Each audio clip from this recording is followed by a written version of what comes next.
여러분 반갑습니다. 저는 긴급조치사령부 상임이사 맡고 있는 류태선이라고 합니다. 저희 긴급조치 사람들이 올해 긴조 투쟁 50주년을 맞이해서 지난번에 이제 50주년 기념 행사를 한 바가 있는데 그렇게 끝날 것이 아니고 우리가 뭔가 좀 지속적인 뭔가를 해보자 해서 그 일환으로 포럼을 한 달에 한 번 혹은 두 달에 한 번 이렇게 가져보자 그렇게 의논이 되었어요. 그래서 지난번 8월 말에 1차적으로 그냥 시험적으로 한번 AI 시대 적응과 활용이라는 제목으로 한번 포럼을 가진 적이 있고요.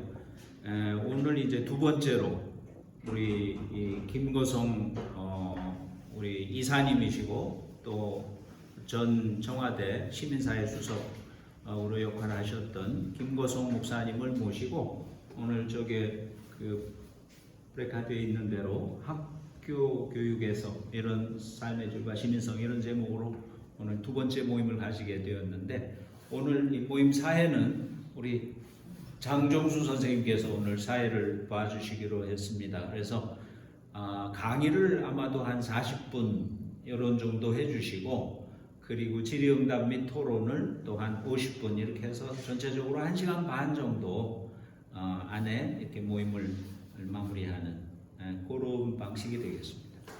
장종수 선생님 모시겠습니다.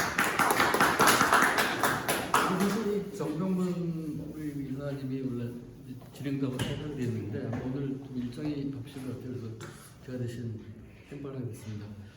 우리 권호성 목사님은 연세대 신학과 김거성 목사님은 77년도에 가을에 이제 대학가 시위에 포문을 열었던 노영민 마찬가지 교수자와 같이 둘이서 시위에서 구속됐고 옥고도 치르시고 민주화운동에 쭉 헌신했고 사회 활동하면서도 투명성 연구라는 단체에서 쭉 이제 사회 도덕성 쪽 연구를 많이 하셨고요. 그리고 아까 우리 임태선 이사님 소개하신 대로 문재인 대통령 때 이제 청와대 시민사회 수석관을 했습니다.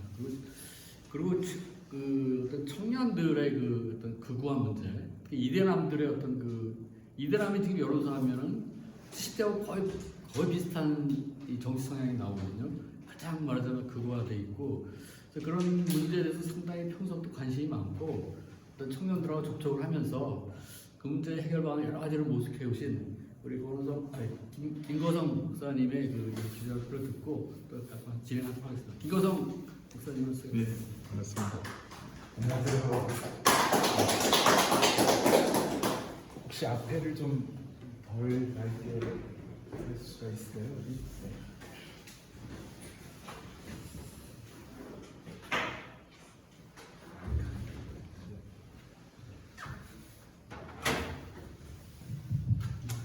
네, 반갑습니다. 방금 소개받은 김거성입니다. 9월 초에 TV조선이라는 방송, 우리한테는 멀리 떨어져 있는 데인데 거기에서 교육 포럼을 하는데 세계의 기조발제 중에서 세 번째 소위 비인지 역량 영역 관련해서 좀 주제 발표를 해달라 이런 부탁을 받았습니다. 그래서 그때 발표한 내용이 한 덩어리가 이 전체 제목은 그때 발표한 내용이고요.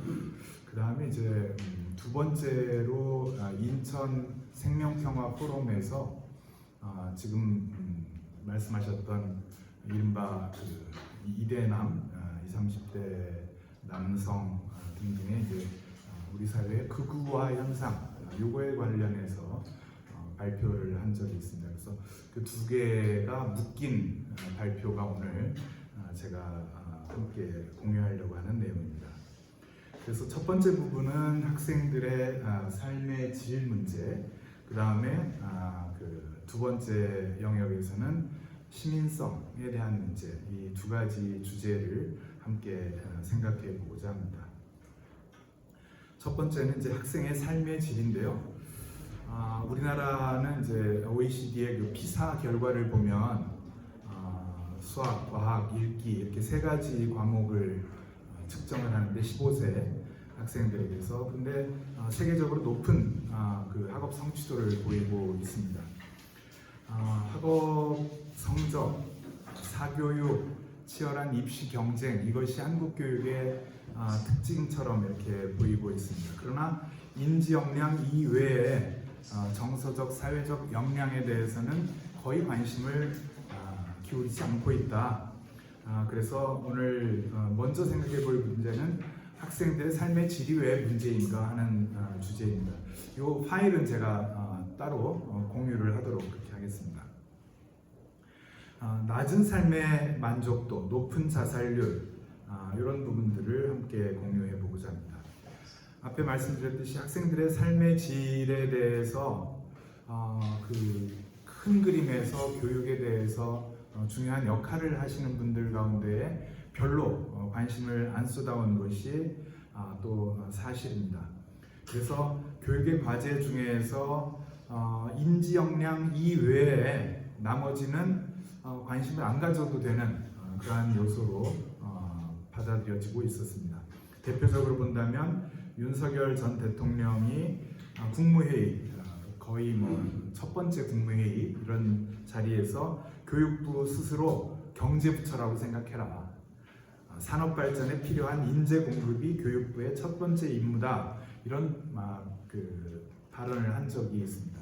그러니까 여기에서 학생들의 삶의 질 문제 또는 시민성 문제 이런 것들은 전혀 그 거론이 안 되는 어떻게 말하면은 군더더기처럼 취급됐다 이렇게 이야기할 수 있습니다. 그러나 유네스코라든지 OECD에서는 분위기가 많이 달라져 있습니다. 여기에 유네스코의 그 자료를 보면은 여기에서는 이제 포용성, 형평성 그리고 그 웰빙 제가 이제 웰빙, 삶의 질, 삶의 만족도 이런 개념들을 뭐 사실 통용해서 씁니다만은 이런 주제들을 관심을 가지고 있고 OECD의 2030 학습 콤파스 여기에서도 보면은 그 학생들의 인지 역량은 당연히 중요한 내용이 되겠지만은 그 중에 그 건강이라든지 또 사회 정서적인 바탕이 매우 중요하다 이런 관심을 쏟기 시작을 했습니다. 그 결과로 OECD의 이제 피사 조사를 하면 피사에서 아까 말씀드렸듯이 수학, 읽기, 과학 이런 역량 이외에 다른 요소들을 관심 가지고 그 조사를 하기 시작했습니다. 그 대표적인 것이 피사 2015인데요. 여기에서는 학생들의 웰빙에 대해서 네 가지 영역 그을 가지고 여기에 그 심리적, 그 신체적, 그 다음에 사회적, 인지적 이런 그 네 가지 영역의 그 웰빙이 구성이 된다라는 관점에서 이것을 조사를 했습니다. 2018에서도 거의 뭐 같은 취지로 조사를 했고 이것이 이제 피사 2022에서 해피 라이프 대시보드라는 형태로 좀 더 체계화가 되었습니다. 사실 이것은 뭐 그 교육학을 하시는 분들한테는 전혀 새로운 게 아니죠. 그래서 이미 2011년에 그 휴먼 디벨롭먼트 어프로치 이런 책을 통해서 이 그 학생들의 삶의 질에 대한 관심이 좀 본격적으로 제기가 되었습니다. 그래서 여기에서 그 물질적인 조건, 사회 환경, 심리적 요소, 그 다음에 비인지 역량, 그리고 그 여기에 월드 해피니스 리포트라는 데에서는 삶의 질, 웰빙, 주관적 웰빙, 삶의 평가, 삶 만족 또는 정서, 유다이모니아 이런 식의 개념들로 이 학생들의 삶의 질에 대해서 관심을 표현하고 있습니다. 오늘 그 학생은 지금 시민이다 이런 이제 주제로 발표한 성명서도 봤는데 학생은 지금 사람입니다.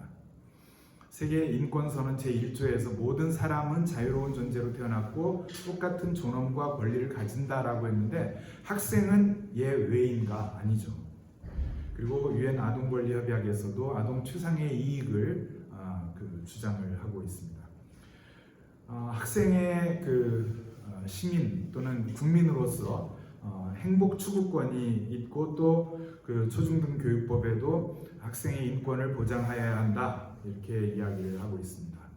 그래서 학생은 지금 시민이다라는 주제 또는 학생은 지금 사람이다라는 주제가 매우 중요하다고 저는 생각합니다. 존 듀이도 교육이라는 것은 삶의 준비가 아니라 삶 그 자체다. 교육 과정 자체가 삶이다. 이런 관심을 보였습니다. 근데 현실은 어떤가? 당위는 그렇다고 치더라도 현실은 이 현수막이 보여줍니다. 이게 교육 창이라는 미디어에서 사진을 보내준 건데 찢거나 찢기거나 내 인생의 봄은 끝났다. 이렇게 자기를 스스로 포기하고 학대하고 그렇게 해야 좋은 대학에 간다. 이런 이제 관심이 있는 것이죠. 그래서 학생들의 삶의 질은 성평등 가족부 결과를 보면은 매우 낮은 것으로 나타나고 있습니다. 우리나라 조사죠. 여기서 보면은 7점대가 못 되는 것으로 10점 만점 기준으로 봤을 때 그렇게 나오고 있습니다. 사실 이제 여성가족부 또는 성평등가족부나 또는 통계청이나 이런 데에서는 이 학생들의 삶의 질에 대해서 꾸준히 연구하고 조사를 한 결과가 있습니다. 그래서 통계청도 이런 요소들을 측정을 했고, 그래서 통계청의 학교 생활 만족도를 보면은 여기에 교사와의 관계 같은 경우에는 매우 좋아지는 50점, 40점대에서 60점대로 이렇게 올라가는 이런 모습을 보여주고 있습니다. 어떤 요소들이 이런 변화를 만들어냈는지 우리가 챙겨보면은, 예를 들자면은 학생 인권 조례라든지 여러 가지가 있겠죠. 그런 요소들을 보고 어떤 정책을 앞으로 해야 이것이 높아질 것인지 측정하면서 그 인사이트를 얻을 수 있다고 봅니다.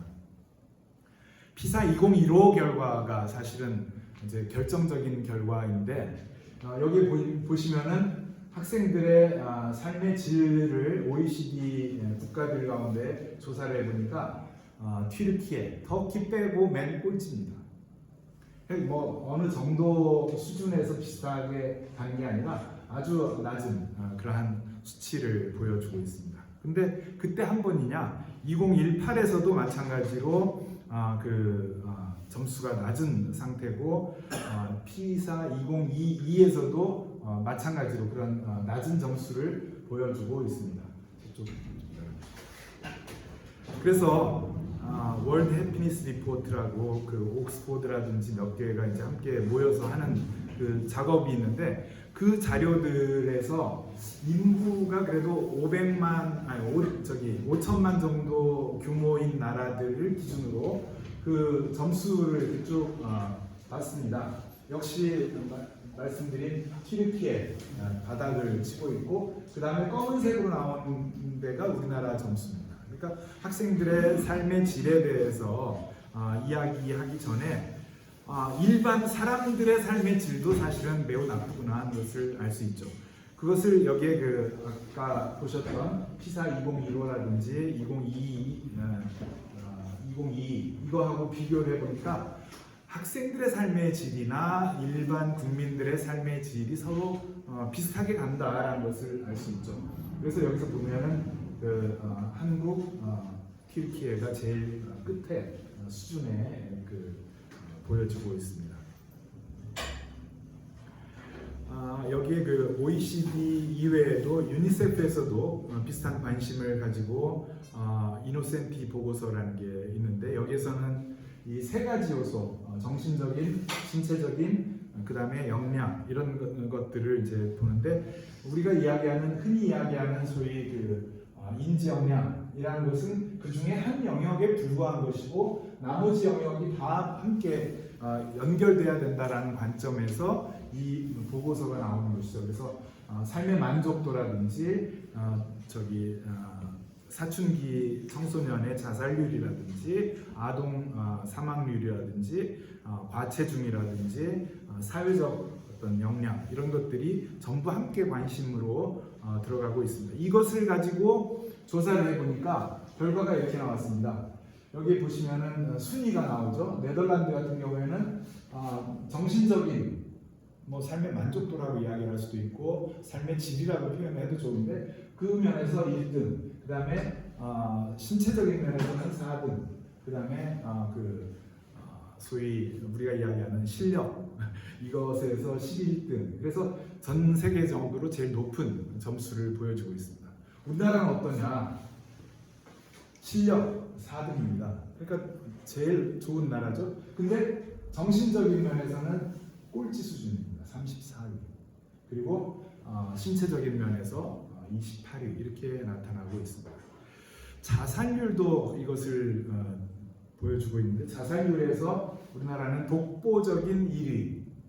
참 1위를 할 때 따로 있죠. 이 자살률에서 이렇게 1위를 하고 있는 안타까운 현실입니다.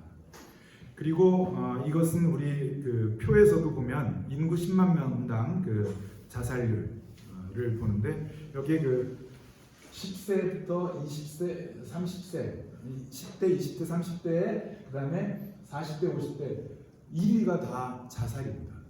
그 다음에 여기에는 2위가 고의적차에 자살되어 있습니다. 학생들의 삶의 질에서 이 자살률이 이것을 어떻게 반영하고 있는지 볼 텐데요. 이 자살률이 어떻게 변화하고 있는지를 또 봐야 되겠죠. 그러니까 여기에 자살률이라는 것은 자살 학생 숫자를 봐야 되는데 숫자가 늘어난다 이것뿐만 아니라 학생이 줄고 있습니다. 학생의 소위 인구 절벽이라고 해요. 학생 수는 줄은데 이 학생의 자살 숫자는 더 늘어나고 있는 이런 현실이고 이것을 통계청 자료와 비교해 보면 통계청은 여기는 18세까지라고 본다면 여기는 19세도 들어가 있고 학교 밖 청소년도 들어가 있다라는 차이가 있긴 합니다만은 여기 보면은 이 숫자가 거의 뭐 한 174% 이렇게 되고 있습니다. 그래서 70% 이상이 여기에 더 포함이 되고 있어서 교육청 통계가 좀 제대로 집계가 안 됐거나 또는 그 바깥의 요소들이 너무 많다 이렇게 볼 수 있겠습니다.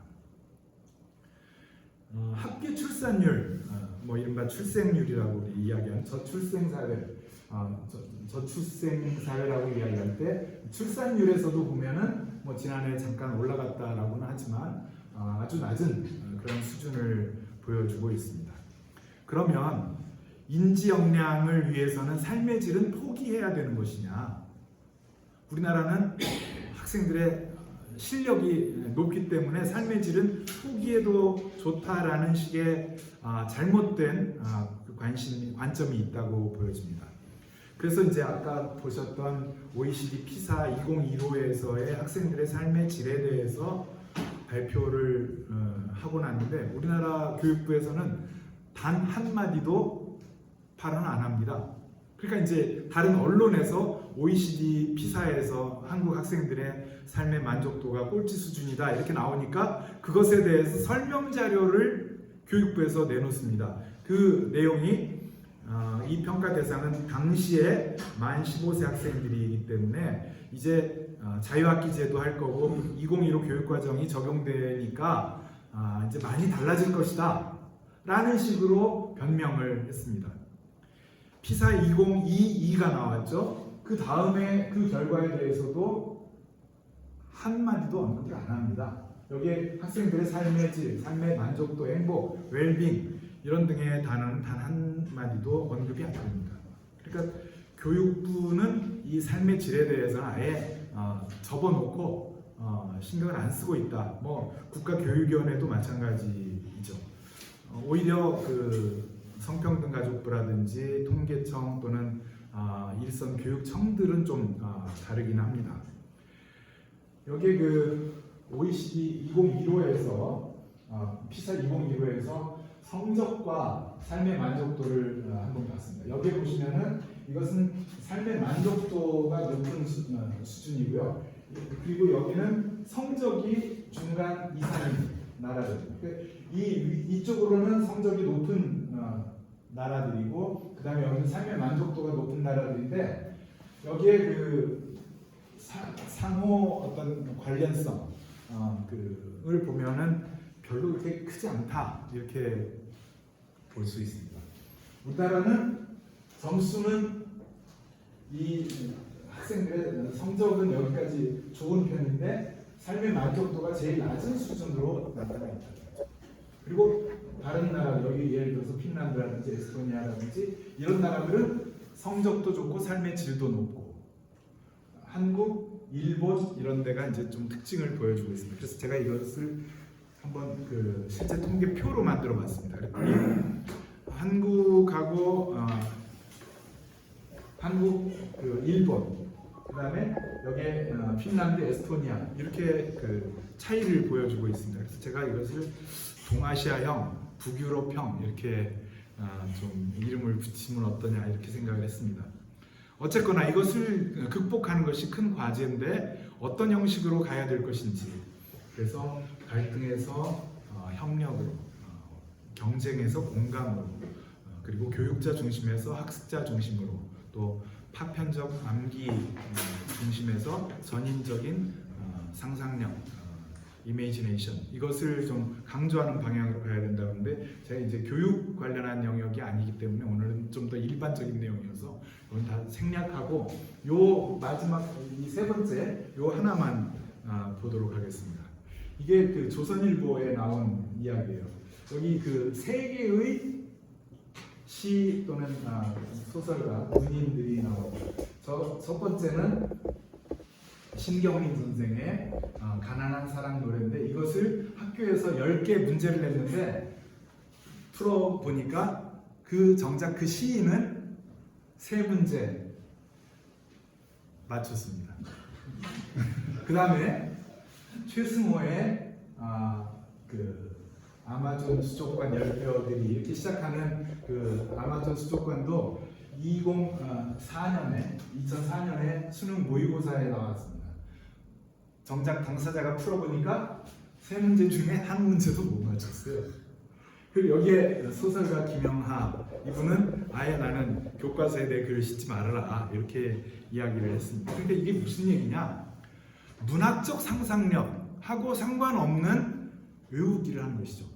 뭐 마찬가지가 역사라고 생각을 합니다. 한국사, 뭐 교사가 되거나 공무원이 되려면 한국사 시험을 치러야 되는데, 한국사 시험을 치르는 원래 취지는 나라에 대한 어떤 자부심, 충성심 내지는 어떤 그 뿌리 뭐 이런 것들을 좀 잘 이해하고 역사 의식을 갖추자라는 것이겠지만, 실제로는 연도 외우기, 어떤 왕의 시대에 무슨 일이 있었는지 이것 맞추기를 하는 것이지 역사 의식하고는 상관이 없는 것이죠. 그래서 이러한 그 문제를 좀 극복을 하자라는 것이고, 나머지 부분은 제가 생략을 하겠습니다. 이제 큰 덩어리에서 두 번째로 넘어가겠습니다. 시민성 교육인데요. 이 그 인천에서 생명평화포럼에서 저한테 준 주제가 내란 극복과 시민성. 내란 극복에 대해서 이야기를 하라고 해서 이제 그 내용들을 여기에 좀 넣어봤습니다. 내란이라는 것은 여기에 해당이 되는 그러한 행위를 말하는 것이죠. 그런데 내란의 현상, 바깥으로 보이는 것은 헌법 정신을 부정하고 물리력을 동원해서 소수의 탐욕을 추구하는 것인데, 물리적 동원은 내란의 현상일 뿐이지 시민성이 거기에 부족하고 결여되어 있다라는 이야기, 즉 헌법 정신의 부정이라는 근본적인 원인은 신경을 안 쓰면 어떻게 될 것이냐, 내란 극복이 과연 되냐. 그래서 12월 3일 날 어떻게 군대가 움직였고 거기에 누가 책임자고 자고, 그래서 그 진상을 드러내고 그 책임자들을 처벌하면 내란 극복을 한 것이냐. 그 다음에 또 다른 사람들이 나타나서 물리력을 동원하고 국가 헌정 질서를 유린하는 그러한 일이 또 나올 텐데, 그러한 면에서 현상과 그 뿌리에 대한 공동의 관심이 공통의 관심이 필요하다 이렇게 보겠습니다. 한 슬라이드를 잠깐만 보겠습니다. 여기 소리가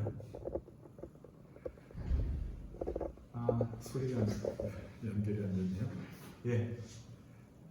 내용을 보면 요 다음 슬라이드로 그냥 넘어가시죠. 여기 보시면은 우리가 사실 이게 개표 방송이거든요. 개표 방송 딱 이제 시작해서 결과가 어떻게 나올 겁니다라고 하고 나서 그 다음에 그 시점에 출구조사 결과를 발표를 했습니다. 근데 우리는 이건 다 까마득하게 생각을 안 하고 있어요. 왜? 결과에서 누가 됐다, 누가 안 됐다 이것만 결과를 신경을 썼기 때문에. 근데 사실 여기에 엄청나게 중요한 내용이 여기에 숨겨져 있습니다. 20대 남성에게서 1위가 누구예요? 출구조사 결과입니다. 20대 남성에서 1위 이준석입니다. 2위 김문수예요. 3위 이렇게 돼 있고 30대 남성에서도 여기 보시면은 이준석 25.8% 이렇게 되어 있습니다. 물론 여성에서는 또 역전이 되어 있긴 합니다만은 그러면 이 시대 그대로 한 20년, 30년이 지나면 그 시점에서 대통령 선거를 하면 어떻게 될 것이냐? 우리가 정말 생각하기도 싫은 그 결과가 있습니다. 그래도 그때는 이준석하고 참 누구하고 싸우면 우리가 이길 수 있다 이런 이야기를 할까요 우리가? 아니죠. 이 관심을 우리가 놓치면 안 된다. 그래서 소위 이대남 보수화 문제, 모든 이대남 이렇게 이야기하지는 않습니다만은 이 문제를 좀 신경을 써야 된다 이렇게 봅니다. 이게 이제 갤럽 조사 최근 자료인데요. 이게 더 있나 찾아봤더니 없어요. 어쨌든 여기 보면은 갤럽에서 25년 9월 셋째 주 조사를 했습니다. 장래 정치 지도자 선호도. 자, 여기 연령별인데 12%가 있습니다. 다른 데하고는 전혀 비교할 수 없는 거죠. 누구예요? 네, 당연하죠. 이준석입니다. 그래서 이제 시민성 교육을 이야기하고 싶은데 시민이라는 것은 물론 어떤 나라 또는 어떤 도시에 속한 거기에 주민이다 이런 관점이 있지만 사실은 여기 중요한 단어가 rights, 권리를 가진 존재라는 의미가 여기 중요하죠. 그래서 옛날 종교개혁부터 영국 권리장전 또는 미국 독립선언서, 프랑스 대혁명 이런 것들이 이제 뿌리가 서구에서는 뿌리가 있다고 본다면 우리는 저는 동학농민혁명이라든지 3.1혁명, 임시정부 헌장 이런 데에서 뿌리를 찾을 수 있고 그것이 결국 인권선언으로 연결된다고 봅니다. 여기서 이제 형제, 사실은 이제 형제 자매 이렇게 번역을 해야 되는데 이 이야기를 좀 시민성 부분에서 해야 되죠. 사실은 우리나라에서 교육은 그러면 어떤 역할을 할 것이냐, 앞에 교육의 삶의 질 문제를 이야기를 했지만 사실은 이 시민성 관련해서 놓치고 있다. 이 이야기를 또 이제 함께 해야 되는 것이죠. 일제강점기에 조선 교육령이 있었고 여기에 황국신민의 서사에서 신하된 백성을 키우는 게 교육인 거예요. 근데 이것을 그대로 따온 것이 국민교육헌장입니다. 여기 잘 보시면은 매우 중요한 단어가 여기에 나옵니다. 자, 자유와 권리. 자, 권리를 강조하면은 시민성이라고 했습니다. 자유와 권리를 강조해서 뭐를 얘기를 하는 게 아니라 자유와 권리는 있지만은 그것보다 중요한 게 뭐예요? 책임과 의무다. 자유와 권리에 따르는 이거는 부수적인 요소처럼 이렇게 취급을 하고 있는 것입니다. 다른 나라들 시민교육은 제가 좀 지나가고요. 그래서 이제 유네스코 같은 경우에 이런 이야기를 하거든요. 학생들이 자율적이고 시민을 길러내는 게 인권을 증진하는 시민을 길러내는 게 교육의 핵심적 역할 중에 하나가 학생이 자율적이고 윤리적인 생각을 하고 실천을 하도록 만드는 게 교육의 과제라는 것이죠. 그래서 이런 강조를 하고 또 있는데 우리나라 학생들한테 사실 이 그 ICCS에서 뭐 몇 차례 조사를 했는데 이거는 좀 그 우리 통계 가치가 조금 떨어지긴 합니다만은 2009년 조사를 보니까 36개국 중 35위예요. 뭐하고 똑같죠? 학생들의 삶의 만족도하고 점수가 똑같습니다. 등수가. 그 이야기는 학생의 삶의 질과 시민성이라는 것이 얼마나 중요하게 서로 연결되어 있는지를 알 수 있습니다. 2016에 대구 지역 학생들한테 이제 한정해서 이렇게 조사를 하긴 했는데 그때 보면은 여기에 조사 영역이 세 가지입니다. 알고 있느냐? 그 다음에 어떤 자세냐? 어떤 실천을 하냐? 세 가지를 조사했는데 한국 학생들 알고 있는 거에서는 뭐 거의 최고 수준입니다. 우수. 그 다음에 태도, 그 다음에 실천 이런 면에 있어서는 또 꼴찌 수준 이렇게 되어 있습니다. 여기 김태희 총장님 함께 와 계신데 저랑 이제 함께 저도 그 국가교육위원회 전문위원회 활동을 했었습니다.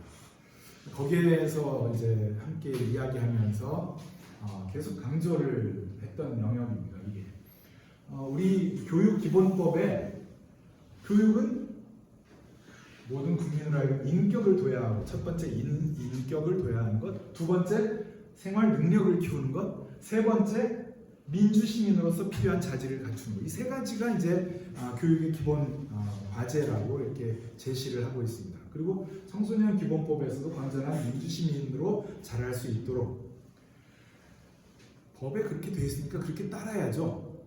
더욱이 이 캐디에다가 의뢰를 해가지고 학생들이 어떤 역량을 갖추는 것이 필요하겠냐라고 하는 것을 자녀가 있는 집단, 일반 국민 다 함께 물어봤습니다. 1등이 뭐예요? 공동체 역량입니다. 그러니까 국민들이 또는 학부모들이 시민들이 바라는 것에 가장 중요한 역량은 공동체 역량이다. 이렇게 되어 있습니다. 그리고 여기에 보시면은 1, 2, 3, 4가 있는데 학습자들의 적성을 살리는 교육과정, 교육격차 해소, 세 번째 디지털 전환에 따르는 교육체제 개편, 네 번째 공동체의식 함양을 위한 민주시민교육. 이렇게 순위가 나오는데 국가교육위원회, 중장기 국가교육발전 전문위원회 회의를 하면서 인성과 시민성 이 둘은 함께 가는 것이다. 처음부터 저도 그렇게 이야기를 했고 우리 김태일 총장도 당연히 그렇게 간다라고 얘기를 했습니다. 근데 시민성 빼고 인성만 넣는 거예요.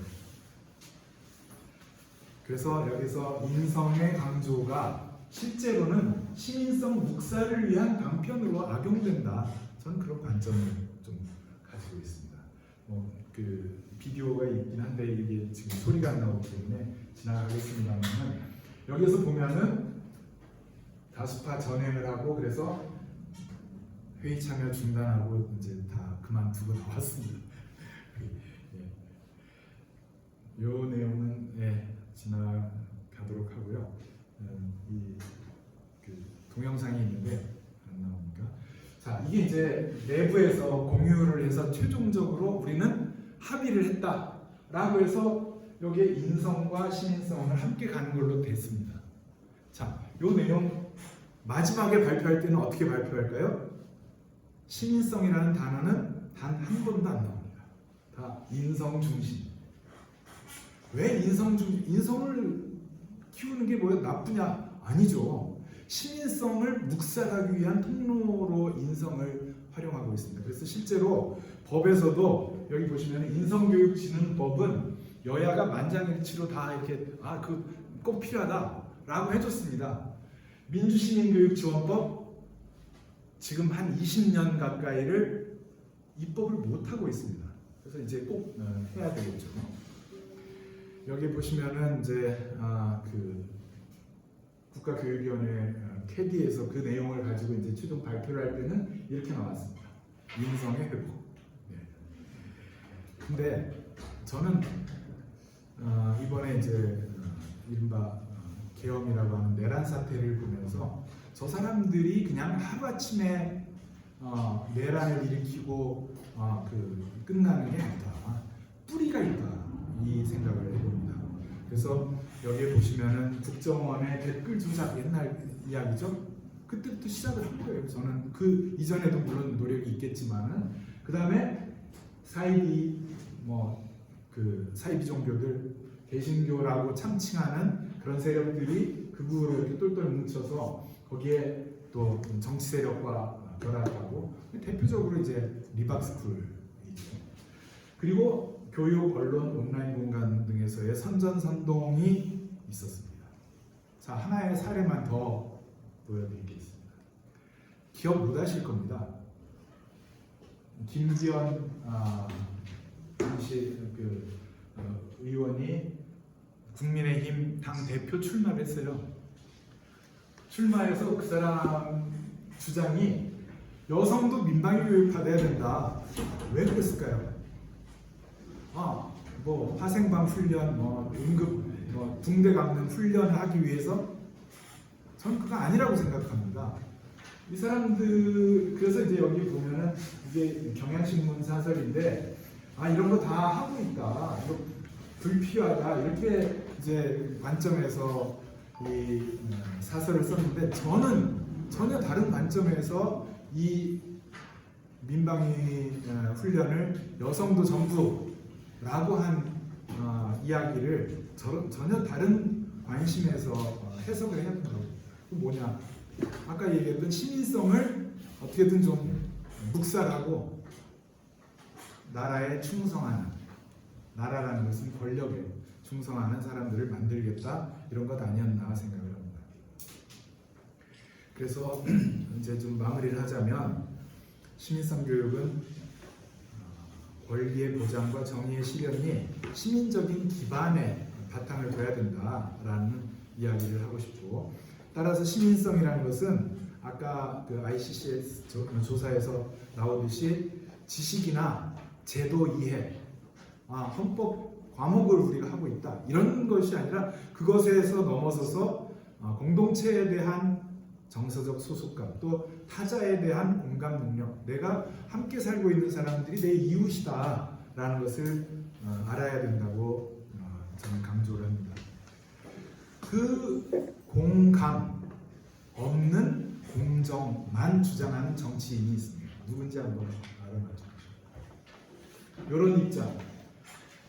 정글의 법칙. 내가 미국 가서 공부를 했는데 강자가 다 먹는 세상. 정글의 법칙이 작동하더라. 약육 강식의 그 원리가 작동을 하더라. 그게 자연의 섭니다. 한국도 선진국으로 가려면은 이런 세상이 돼야 됩니다. 누구예요? 그렇습니다. 학생들 젊은, 우리가 아까 이대남 얘기는 이대남의 대표적인 표현이에요. 이게. 그래서 그거 이외에도 사실 비슷하게 그 이야기하는 다른 정치인, 이번에 떨어졌습니다만은 국민의 삶은 국민이 책임져야 된다. 왜 정부 보고 그 책임지라고 그러느냐? 이런 이야기를 합니다. 그리고 이 사람들의 대표적인 표현이 자유민주주의. 저도 사실 상고 이유서에 자유민주주의 만세 이렇게 썼었는데요. 그 자유하고는 전혀 다른 얘기죠. 시장의 자유를 말하는 것이죠. 그래서 샌델이 이야기하는 능력주의의 현실입니다. 제가 학교 그 수업하면서 이 이야기를 이제 겪었는데요. 제가 그 장애인들, 전장현이라고 있죠. 전장현 시위하는 데 가서 그날 그 수업인데 아침에 거기에 가서 지지 발언을 좀 하고 와서 학생들한테 이제 그 스토리를 소개해 주면서 수업을 시작을 했거든요. 근데 학생이 그 제 강의를 학생들, 젊은 세대들이 아주 많이 쓰는 그 사이트에다가 이제 올려놓은 거예요. 그래가지고 여기 보시면은 이그 FM 코리아 팸코라고 하는 그런 사이트에 제 글이 올라왔습니다. 그래가지고 이메일을 누가 보내줬어요. 전혀 모르는 사람입니다. 그래서 이제 그 뭐 오후에 찾아보니까 그 사이에 지금 이거는 조회수가 13,000인데 13,000 조금 있으니까 28,000 이렇게 되는 거예요. 제가 일생에 제일 많은 히트를 기록한 그 게시물입니다. 댓글이 몇백 개, 한 700~800개가 달렸던 것 같아요. 그래서 제가 누군지를 알아가지고 그 학생한테 삭제하면 어떠냐 그랬더니 이제 들켰으니까 삭제를 했습니다만은, 이런 생각의 배경에 아까 그 전장현 말씀드렸는데, 전장현 내가 너네 보고 장애인 되라고 했냐 이런 생각을 하는 거죠. 그런 것의 아주 끝판왕이 이 포스터입니다. 이게 포스터가 아니고 사실은 이제 독일 그 나치당 기관지의 표지예요. 표지에 뭐라고 써 있어요? 이 유전병 환자에게 일생 동안 6만 마르크의 돈이 들어갑니다. 동포 여러분, 이것도 당신 돈입니다. 어떻게 하자는 거예요? 어떻게 했어요? 이른바 악션 테 피어, 그 티어가텐 슈트라스 4번지에서 이 프로그램을 만들었습니다. 장애인들 처음에는 이제 그 트럭이나 버스에 배기가스를 안에다 넣어가지고 이제 죽이는 것으로부터 시작해서 나중에 우리가 그 유대인 학살할 때 쓰는 그런 방식까지 이제 진화를 해간 것이죠. 이 사람들은 사람이 아니다라는 전제가 있는 거죠. 전혀 공감이 없는, 공정하게 이 사람들하고 우리하고 공정하게 자기 버는 것 가지고 먹고 살도록 하자, 이렇게 하는 것입니다. 그 반대에 저는 공감이 있다고 생각합니다. 이 공감 없는 공정이 문제다, 이렇게 이야기를 하는데, 잘 아시는 전태일이 바로 전태일의 풀빵이 그러한 상징이었고, 뭐 나중에 들어보니까 전태일이 자기 주일학교 교사를 하면서 아이들이 맨발로 겨울에 맨발로 온 거를 보고 자기 신고 있던 양말을 벗어서 신겨줬고요. 요즘 같으면 지저분하다 이렇게 생각할지 모르지만 정말 그런 생각이 있었던 것이죠. 그 연결선상에 주먹밥이 있고, 또 지난 겨울 선결제 키세스 공감하고 바로 전태일 기념관 하자라고 하면 쫙 모이는 그런 것이 있었다고 보여집니다. 이것도 동영상인데 그냥 지나가겠습니다. 제 안에 있을 때 이제 청와대에 있을 때 50주년인데 전태일에서 50주기를 맞이하면서 우리 국가가 최소한 할 수 있는 것이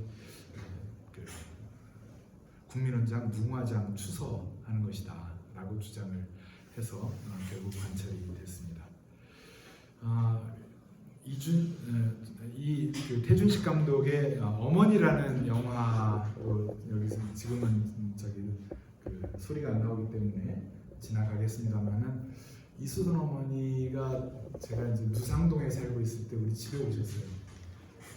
여름에 이제 오셨는데 우리 집에 이제 간단히 좀 드시고 나오시면서 김 목사 집에 와 보니까 처음에 그 전파상을 가자는 거예요. 그래서 왜 그러십니까? 김 목사 집에 와 보니까 선풍기가 없어.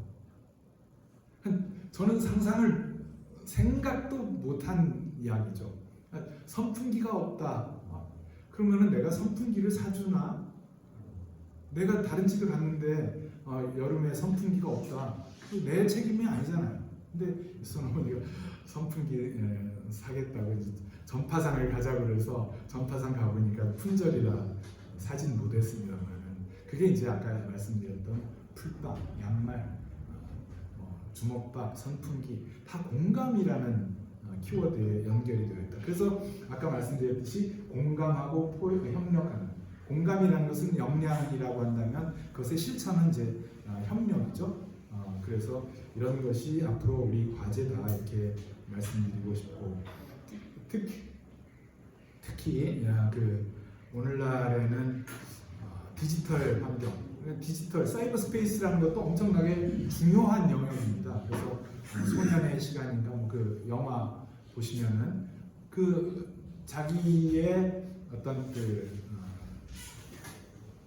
좀 다른 사람들로부터 인정받지 못하는 것 이런 것들이 살인 사건으로 연결이 되는 것을 볼 수 있습니다. 그래서 디지털 리터러시, 자기 듣고 싶은 것만 듣고 계속 그것에 세뇌당하고 더 자극적이고 더 충격적인 내용들이 눈에 보이게 만들고 거기에 좋아요, 하트 눌러주게 하고 그것이 돈이 되게 하는, 돈이 되는 그게 이제 로힝야족 학살에 대해서 페이스북 너네 책임이 있다 고발하고 이렇게 애니스티가 고발하고 했던 이유죠. 이런 것들을 극복하는 것도 중요하다. 그래서 디지털 리터러시, 내가 그 정보에 대해서 그냥 이것이 사실이냐 아니면은 의견이냐 이것을 구별할 수 있도록 만들어주는 게 중요하다. 그런데 지금의 이 사이버 스페이스는 탐욕적 이윤 추구에 집중이 되고 있어서 이것을 극복하는 게 이제 중요하다 이렇게 말씀드릴 수 있습니다. 끝에 이제 마무리를 하겠습니다. 여기에 정치학 교수님도 계신데 하버드 정치학 교수죠. 하버드 정치학 교수 두 사람이 이 트럼프 1기를 체험하면서 이게 도저히 어떻게 이럴 수가 있냐. 그래서 이제 책을 썼는데 어떻게 민주주의는 무너지는가입니다. 이 책을 우리 교회에서 독서 토론회를 했어요. 우리 교회에서 완전히 이 하버드 정치학 교수들이 박살났습니다. 왜? 이 사람들이 대안이 없어요. 무너지는 현상, 이런 현상이 나타나면 그게 신호다. 맞아요. 거기까지는 맞는데 그러면 어떻게 앞으로 이런 일들을 극복을 할 것이냐? 없습니다. 그냥 상호 관용하고 포베어런스, 절제, 관용 좀 이렇게 서로 이렇게 함께 살아가는. 자, 윤석열한테 너네는 이거를 해야 된다. 라고 이야기하는 거하고 똑같은 거예요. 근데 자라나는 세대는 계속 전혀 다른 이야기를 듣고 삽니다. 그 사람들이 소위 계몽되고 있는데 우리는 계몽이 안 되는 거예요. 우리는 그냥 나중에 10년 후, 20년 후에 대해서는 민주주의가 지속 가능하냐 별로 신경을 안 씁니다. 그래서 이런 관점을 좀 극복을 하자라는 거예요. 제가 이거는 링크만 나중에 보시면 되겠는데요. 장공 김재준 목사 마이크 잡다 이런 글을 하나 써달라고 해서 이 글을 썼는데 여기에 무슨 얘기를 썼냐면은 아프간 사태의 교훈, 아프간에서 미국이 엄청난 돈을 거기다가 쏟아부었잖아요. 도로 만들고 군대 탱크 사고 그 헬리콥터 사고 무슨 건물 만들고 경찰력, 군사력 이거 키우는데 열심히 노력을 했겠죠. 시민성 거기에 돈을 5%, 10% 썼겠을까요? 전혀 아닙니다. 미국의 입장을 지지하느냐 안 하느냐 하는 거하고는 다른 관점에서 정말 그 아프간이 변화되기를 기대했더라면 뭐를 했어야 되느냐 이거를 신경을 쓰자라는 것입니다. 저는 아까 그 책에 어떻게 민주주의는 무너지는가의 후속판은 우리가 써야 된다고 생각해요.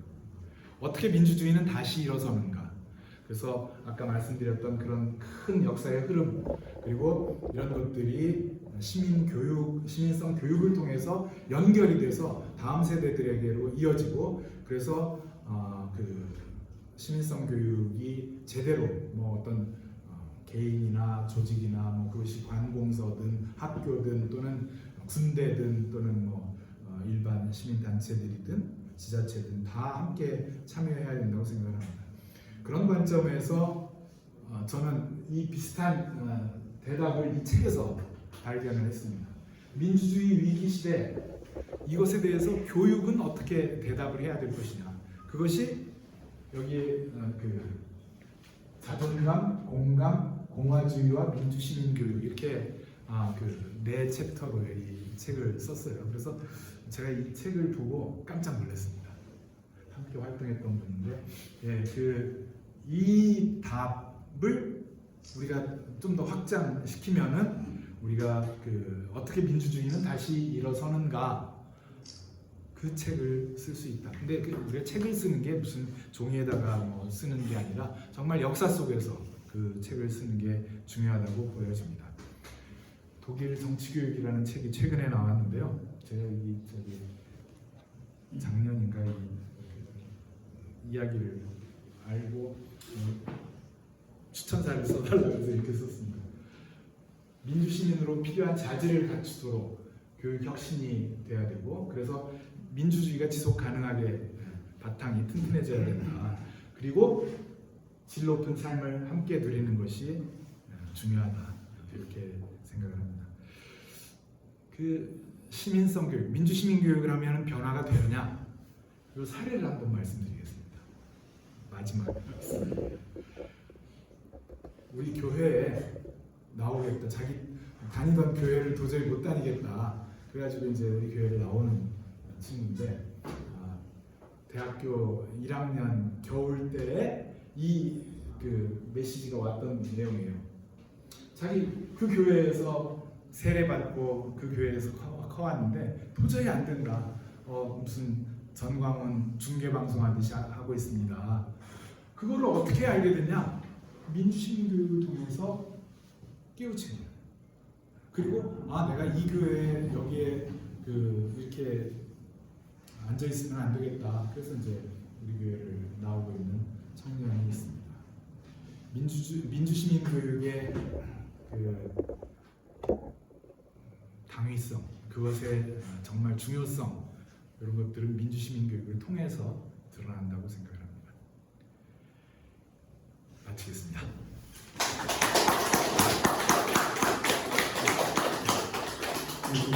김거성 목사님의 우리 학생들의 3페이지를 최소 학생을 떼어놨죠. 반면에 어떤 시민성 교육이 전혀 중요하다는 문제제기식 발표를 해주셨는데, 여기서 팀 쓰시면 손 주시면 또 나와서 답변한 1분 1동 하시면 제가 하겠습니다. 네.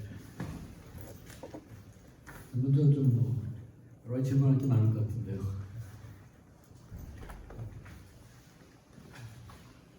제가 다 알고 답을 드릴 수 있는 건 아니니까 함께 고민하는 차원. 제가 먼저 하나 좀 여쭤보겠습니다. 네. 아까 이 시민성이라는 부분이 생각했다 그랬는데, 인간성 부분만 있고, 그게 어떻게 강화된 건지, 시민성 법이 아직도 그런 부분이 빠져 있는 건지. 민주시민교육 지원 법안들이 제가 찾아본 결과로는 10몇 차례 발의는 됐습니다. 근데 저쪽에서 안 해줍니다라는 이유로 계속 중단이 되고, 그냥 회기 끝나면은 그냥 끝나고 이렇게 돼서 지금도 법안 발의는 돼 있는데요. 시민성 교육, 저는 그것이 학교 교육, 사회 교육 다 함께 연결되는 게 필요하다고 생각을 하는데, 이것을 시민성 교육 지원법 이런 형태로 해서 법안을 좀 준비를 하고, 그것이 학교 현장도 변화를 시키고 또 시민 사회도 좀 변화시키는 그런 방식으로 입법이 좀 돼야 된다 생각을 하고요. 그것을 위해서 미국에서도 그러한 펀드를 만들어 가지고 그것을 좀 지원을 하도록 이렇게 하고 있거든요. 그래서 우리나라에서도 그런 제도가 좀 꼭 필요하다 그렇게 하고, 아까 보셨던 리박스쿨 이런 형태들이 준동하지 못하도록 좀 어떻게든 통제를 하고, 특히 그 사이버 공간에서도 소위 필터버그 현상이라든지 이런 자기 듣고 싶은 것만 그냥 계속 반복하는 것, 이런 것들은 좀 제도로 통제를 할 수 있도록 좀 해야 되지 않나 생각합니다. 정명훈 강의 잘 들었는데, 지금 김수성께서 말씀하신 시민성하고 또 인성 그 문제에 대해서 잘 한국의 그 초중고 학교에 근본적 문제가 있어요. 그 국가교육위원회나 또 우리 김수석 같은 분들이 좀 관심을 가져야 될 게 지금 대학교 입시 제도가 교과부 종합, 또 학생부 종합, 거기에 논술, 수능까지 오거든요. 거기에 또 EBS 교재를 꼭 봐야 돼요.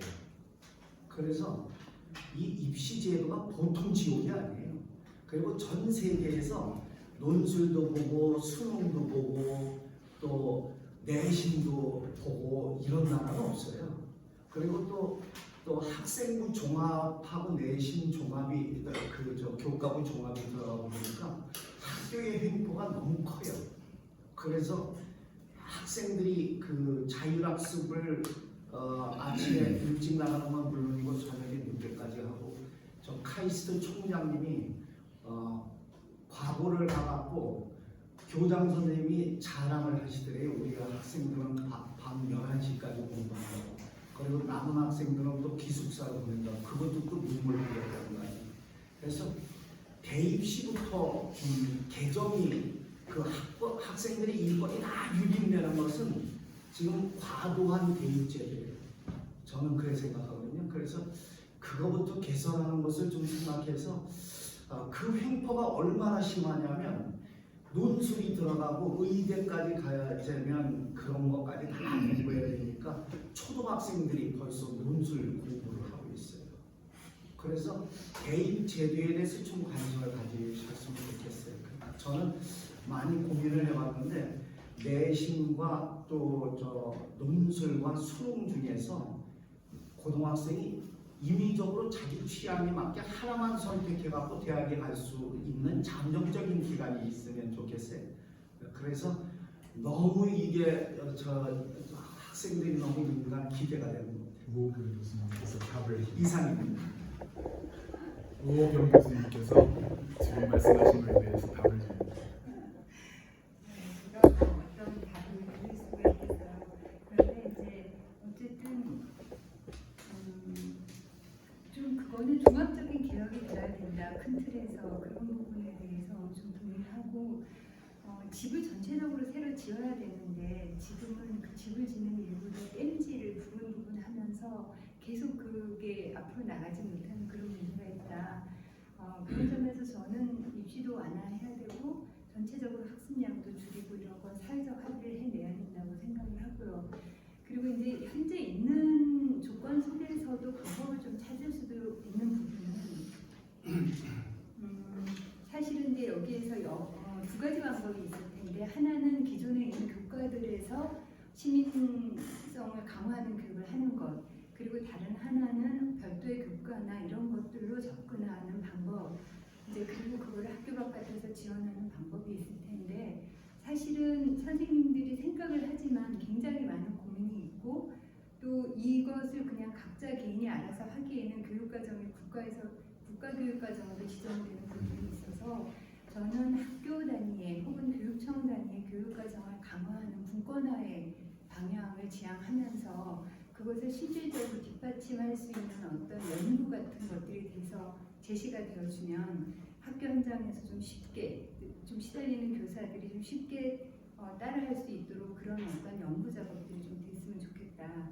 그런데 근본적으로는 교사의 삶이 저는 좀 이런 자유롭고 조금 더 이런 시민성을 스스로가 어떤 삶의 모습으로 보여줄 수 있도록 하는 그런 모습을 좀 보여줄 수 있도록 하려면 좀 우리나라 이 여러 가지 그 어떤 그 관료주의나 이런 것들에 대한 대안도 좀 필요하다. 그래서 상당히 종합적인 게 필요하고 그렇지만 이제 또 실제로 우리가 이걸 지원할 수 있는 그 시민교육센터들이 각 교육청에 있을 텐데 혹시라도 가능하다면 그런 시민교육센터가 이렇게 경직되지 않고 이렇게 여기 다른 많은 이런 그 오랫동안 시민운동을 해오셨고 좀 많은 그 실질적인 어떤 시민성 획득을 위해서 노력해 오신 분들의 살아있는 교육을 할 수 있도록 하는 그런 시스템을 좀 구축하는 것 그런 것들이 좀 현실적으로 도움이 되지 않을까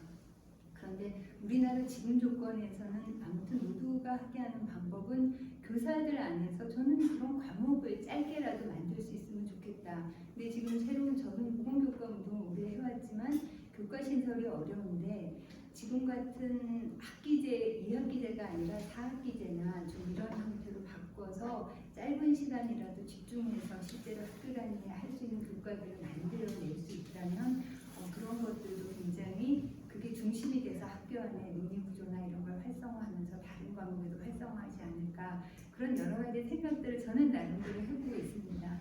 그러나 이제 많은 논의나 네. 학위 과정이 있어야 될 거라고 생각이 들고 힘이 있어야 될 거라고 생각이 듭니다. 네, 하석대 선생님이 말씀하신 내용은 정말 중요한 교육 영역에서 어떻게 입시 제도가 교육 내용을 바꿔낼 것이냐 하는 것이고 또 한편으로는 입시 이후에 사회에서 어떤 사람들을 요구할 것이냐.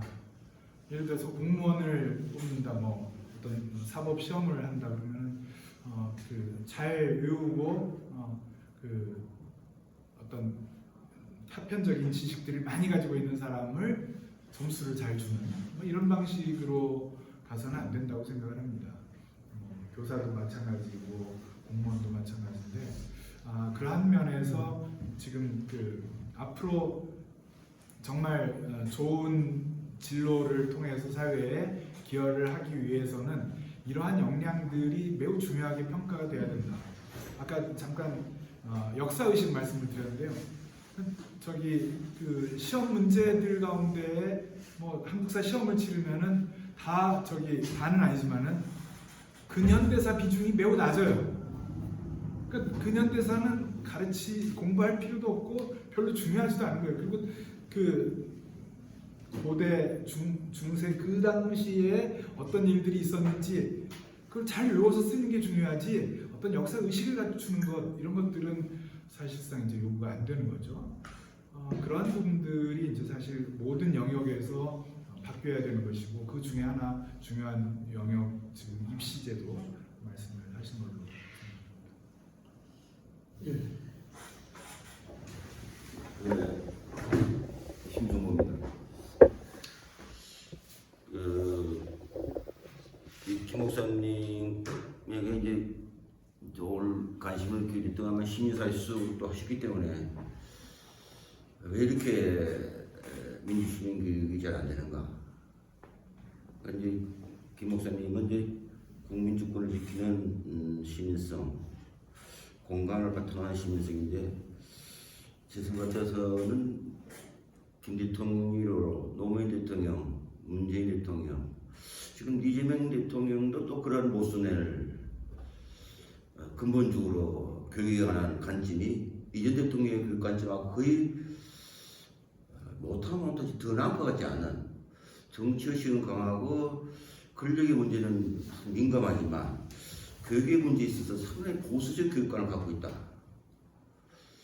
교육의 기자회견에 질문했을 때 이 갈등 요소이다. 대답 나 모르겠다. 이런 무책임. 그럼 대동 사실을 만들기 위해서 취임사에서는 그걸 만들기 위해서는 사람을 길러내야 될 건데 제 결론은 무엇이 빠졌느냐? 저는 주체 형성 전략이 빠져 있다. 제가 말하는 주체는 세 가지 개념인데요. 인격적 주체, 두 번째는 공동체적 주체, 마지막으로는 권력의 주체. 이 마지막 것이 가장 소홀됐고 앞에 그 인격 주체는 인성교육과 닮아 있고 김 목사님 가운데 있는 공동 주체의 요소들이야. 근데 권력의 주체가 빠져 있어요. 이러려면 교사의 정치적 기본권 확보돼야 되고 선거 연령 인하에 관한 관점이 있어야 되고 학교 사회를 민주주의 문화로 어떻게 바꿀 것인가. 그 양성체제, 교장 임용제 다 연동되어 있는데 그런 교육에 대한 전망이 거의 없기 때문에 지금 AI에만 꼽혀 있단 말입니다. 그래서 창작과 비평을 설립한 백낙천 교수님이 청와대에서 만날 때 한 가지 딱 얘기한 게 AI 강국과 함께 인성 강국을 만들어라 하고 조언을 했는데 지금 하는 거는 인문 강국 아닌 AI 강국으로만 가기 때문에 이리 되면 AI 시대에 괴물화되고 사회 범죄를 더 우려하는 공감 안 될 것 같거든요. 바로 그런 가치가 없기 때문에 대통령의 그 말 언어에 있어서 마음은 좀 안에 내면색이 바깥으로 나올 때 그 공감이 돼야 되는데 이 교육적 언어가 거의 없고 인문학적인 공감 이런 게 거의 안 나온단 말입니다. 조금 변호사적인 언어가 많고 저는 그래서 노무현 재단에서 그런 인식 제고를 위해서 좀 방향을 틀어야 되는데 좀 그런 걸 오늘 김 목사님 듣고 싶어서 저는 사실 나왔습니다. 뭐 진짜 전문가께서 계시고요. 제가 사실 이제 이 글 우리 그 작업을 사실 공동 작업처럼 이렇게 했거든요. 그래서 그 전체 한 60-70페이지 되는 자료를 제가 끝나고 나서 올리도록 그렇게 하겠습니다. 거기에서 이제 지금 예를 들어서 교사의 어떤 시민으로서의 교사 이런 영역, 아까 말씀하셨던 교사도 행복해야 되고 교사의 삶의 질도 중요하고 이런 모든 좀 문제들이 좀 걸어는 거기에서는 됐는데 여기에서는 좀 시간이 짧아가지고 됐습니다. 지금 말씀하신 그 부분은 뭐 저도 사실 그 이제 반성을 해보면 그래요.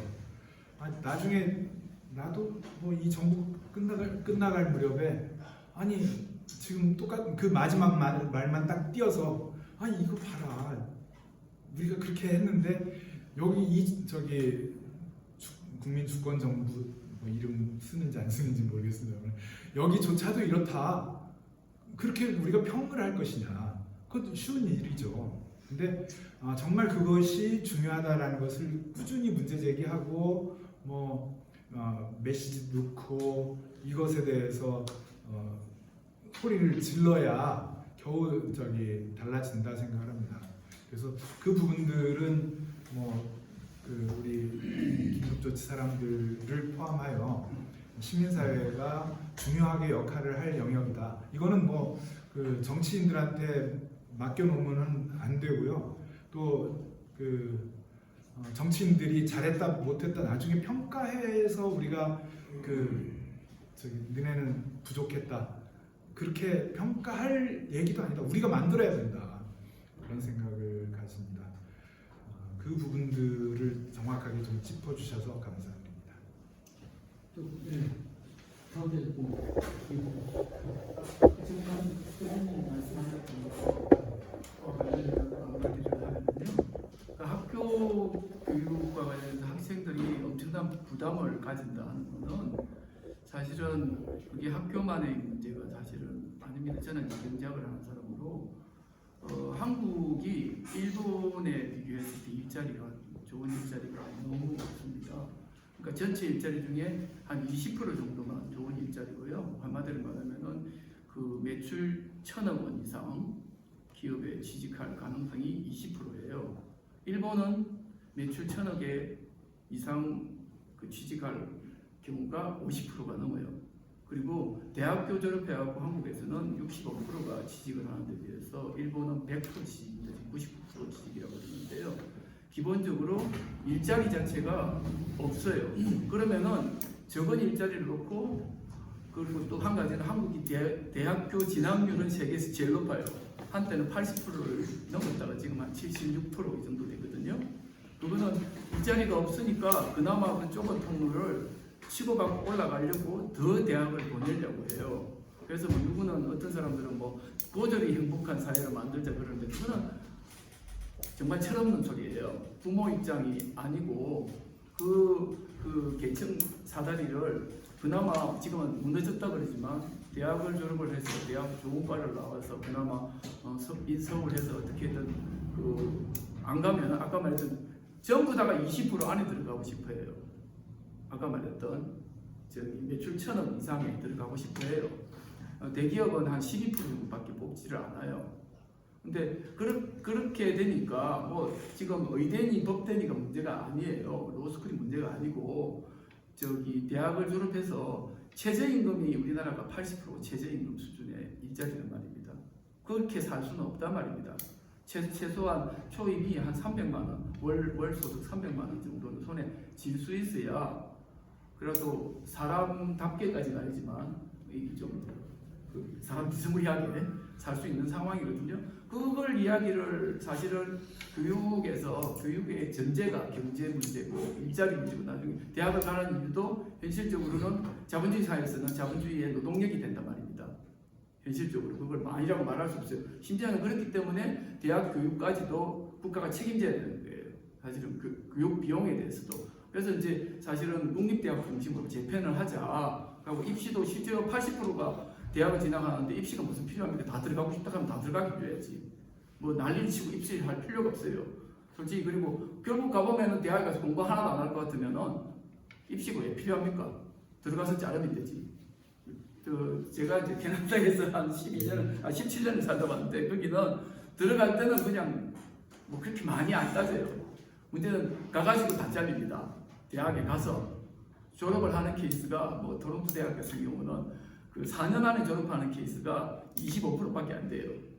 그런 식으로 시스템 자체를 바꿔야 되고, 그리고 물론 이제 대학 교육, 우리가 고등학교, 중고등학교의 교육 자체에 대한 버든이나 이런 것들을 어떤 식으로 처리할 것이냐 하는 것도 있겠지만, 결국은 그 더 작은 구멍으로 들어가려고 부모들이 막 난리를 쳐서 생기는 일들이지 않습니까? 그런데 그게 개별 개인한테 책임 묻지 말고 시스템적으로 물어야 된다는 저는 생각을 합니다. 이게.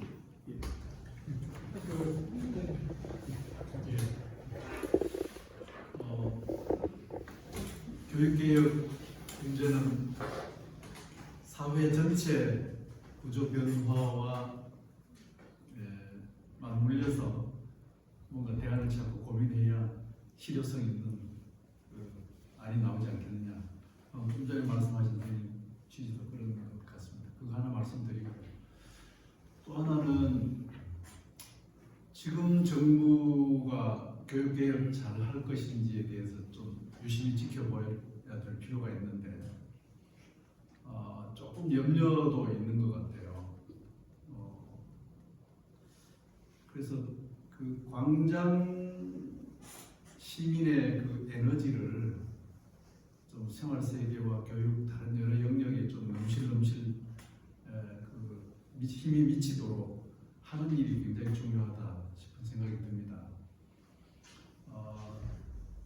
광장에서 그 시민들이 그 추위에 싸우면서 열심히 그 외치는 것들을 쭉 모아보니까 정치인들이나 전문가들이 생각하는 것하고 개혁의 우선순위가 조금 달라요. 광장 시민들은 제일 중요한 게 차별 없는 세상, 노동, 일자리, 교육 뭐 이런 것들이에요. 생태, 환경. 근데 이제 정치인들한테 마이크를 갖다 대면 뭐 지금 보고 있듯이 경찰, 선거제도, 개헌 뭐 이런 식으로 나간단 말이에요. 그래서 지금 이제 진행되고 있는 여러 가지 뭐 중요한 의제들이 잘 정리가 되고, 그리고 이제 그 힘이 교육개혁으로까지 넘쳐 흘러서 가면 좋은데, 이제 하나 까먹거나 아니면 그 매몰되어서 끝까지 못 미칠 가능성도 우리의 경험으로 보면 있는 거란 말이에요.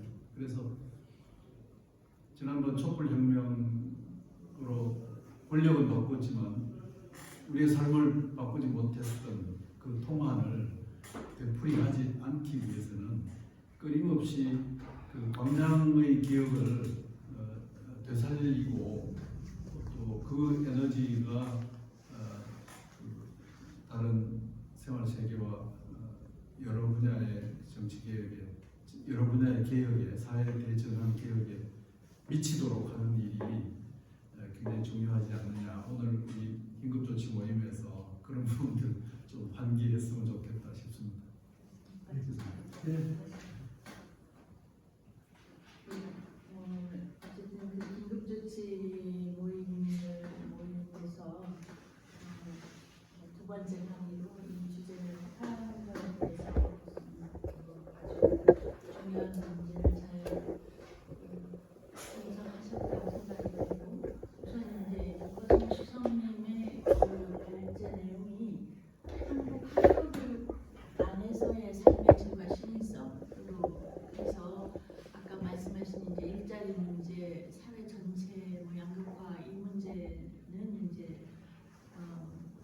거의 그 전체 수준의 개혁을 필요로 하니까 그 일단 현재를 그대로 둔 상태에서 이제 학교 교육 안에서의 삶의 질과 시민성을 그래도 단기적으로나마 어떻게 개혁을 할 것인가로 이렇게 좁혀서 본다면 저는 이제 우리가 만들어 놓은 이 과잉 경쟁의 틀 그리고 20% 안에 모두가 들어가고자 하는 이 틀 속에서 아까 잠깐 수석님이 말씀하셨지만 시민성 영역을 어떤 과목에 집어넣든 뭐 약간 해서 시민성 영역을 아주 이렇게 1차원적으로 규정하면 공동체성, 공동체 지향성, 공감성 이렇게 얘기하는 그 부분을 또 역시 하나의 평가 대상으로 해서 그 부분의 평가를 잘 받은 사람이 소위 20%의 뭐 대기업은 아니라 하더라도 공무원 영역이라든가 교사라든가 사회 공적 영역에서는 그런 분들이 조금 더 자리를 차지할 수 있게 제도 설계를 하는 건 그렇게 혁명적이 아니어도 현재로서는 가능하지 않나 이렇게 생각이 들어요. 그래서 그 시민성 부분을 어떻게 그 제도적 커리큘럼 안에서 집어넣어서 그 평가 체계에서 비교적 영어 수학 이상으로 그것이 평가를 받을 수 있게 하고 대학 입시든 또는 그 원하는 지위 획득, 공적 영역의 지위 획득의 하나의 영역으로 될 수 있게 제도 설계를 좀 할 수 있는 방법을 했으면 좋겠다 하는 게 한 가지고 두 번째는 이제 그 시민성을 공동체성과 공감성으로만 이제 평가를 하셨는데 이제 요 모임의 특성, 긴급조치 시대 어제 우리가 11.6 영화도 보고 했는데 그 엄혹한 시대에 거의 본인이 죽을지도 모르고 감옥에 갈지도 모르고 그 지위 획득의 사다리에서 완전히 이렇게 떨어져 나간다는 걸 뻔히 알면서 불복종을 했던 그 불복종 정신도 이 긴조 그룹에서는 넣어야 되지 않나. 그러니까 우리가 뭐랄까 권위에 대한 맹종, 그러니까 시민성의 개념을 아주 일반론으로 하면 그렇게 그거 공동체성과 공감성으로 하겠지만 긴조 세대가 겪은 경험을 그 하나의 역사성으로서 후세대에 주고자 하면 그 뭐랄까 노라고 말할 수 있는 용기 그리고 노라고 말할 수 있는 용기가 그 후세대의 역사 속에서 어떻게 큰 힘으로 다시 재작동하는지 그것이 다시 굉장히 외세라든가 부당한 외세라든가 또 새로운 부당한 권력이 왔을 때 그걸 뚫어내는 사회적 자산으로 만들어낼 수 있는 시민성 부분을 긴조 세대에서는 조금 특화해서 집어넣었으면 좋겠다 하는 의견이 들고 그 다음에 이제 질과 양의 문제 이것도 우리 사회 전체인데 지대 문제에 대해서 우리가 번번이 이제 실패를 한 게 현재 김수성님도 저랑 같이 투명성 기구에서 일을 조금 했지 않습니까? 그래서 우리 사회가 이제 그런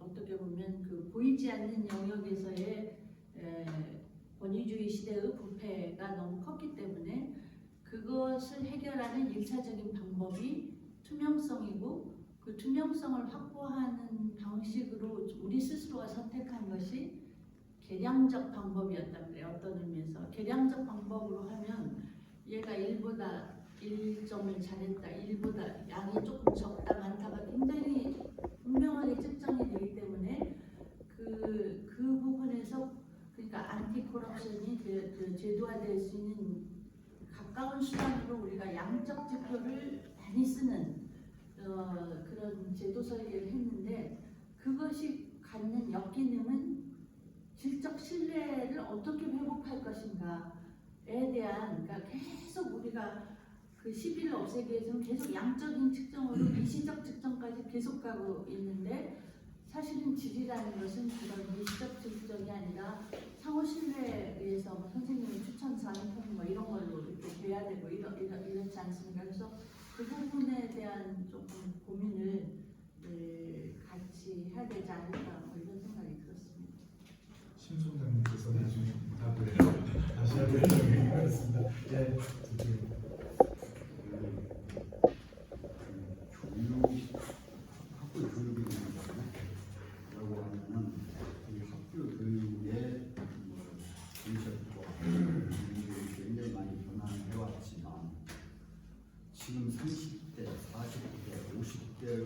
교육 그 환경과 20대 환경으로 아주 극단적으로 달라져서 생긴 건 아니고 그 광장의 모든 30대, 40대들도 교육과 흡사한 교육을 받으면서도 광장에 나왔다. 그걸 뭐로 도대체 설명을 할 수가 있을지. 그런 교육을 받았으면 똑같은 교육을 받았음에도 불구하고 30, 40대는 자기 버리고 광장으로 나오는데 왜 20대는 하는 건가? 뭐가 다른 거야? 도대체 그때 뭐가 다른가? 이게 저는 하나 의문이고 또 하나는 20대 그게 교육 문제 때문에 잘못된 거냐? 그 사람이 나쁜 거냐? 절대 나쁘지 않습니다. 20대 남들이 생각하는 것 자체가. 그때 갑자기 이제 여성 파워들이 높아져서 어떤 박탈감, 자기가 생각하고 있는 것을 성취 못하는 이런 것들에서 소외되는 이런 것들이지 그거를 그 나쁜 거라고 이렇게 치부하지 말고 그 사람들을 끌어안아서 인정을 해주고 당신들이 다른 지금 이 광장에는 다르지만 그것도 틀린 건 아니다라고 인정을 해주면서 같은 그 안에서 끌어들여서 이 스스로 생각을 바꿀 수 있는 활동력을 높여주는 그런 정책들하고 교육이 같이 이렇게 가야지. 정책은 안 그러면서 교육만 따로 이렇게 하면은 아니 허공에다가 얘기하는 이런 상황이 되어버릴 것 같은. 그리고 사회도 지금 이제 전 정부에 아주 생각지도 못했던 기발한 이런 것 때문에 이제 이렇게 되어 있지만 그거 아니었다면 서로의 생각들이 다른 차이는 너무 당연합니다. 좌우의 날개로 날아야 된다라고 그 우리가 좋아하는 모든 지도자들 항상 좌우의 날개를 얘기하는데 극적, 극우 이건 또 어떻게 내놓는 게 아니고 그걸 자꾸 좁혀서 서로를 인정하면서 발전시킬 수 있는 교육이 돼야지 뭘 악마시키고 막 이래가지고 소외된 사람들은 영원히 소외돼서 더 극단적으로 할 수밖에 없잖아요. 그래서 교육의 그러한 것들을 좀 촘촘하게 넣어서 이제 시민성이란 말로 그런 거 다 설명할 수가 있나? 그 속에다 담을 수가 있나? 그걸 좀 우리 사회 현상들을 좀 면밀히 분석해서 그것들 좀 저기다 담았으면 배척하지 말고.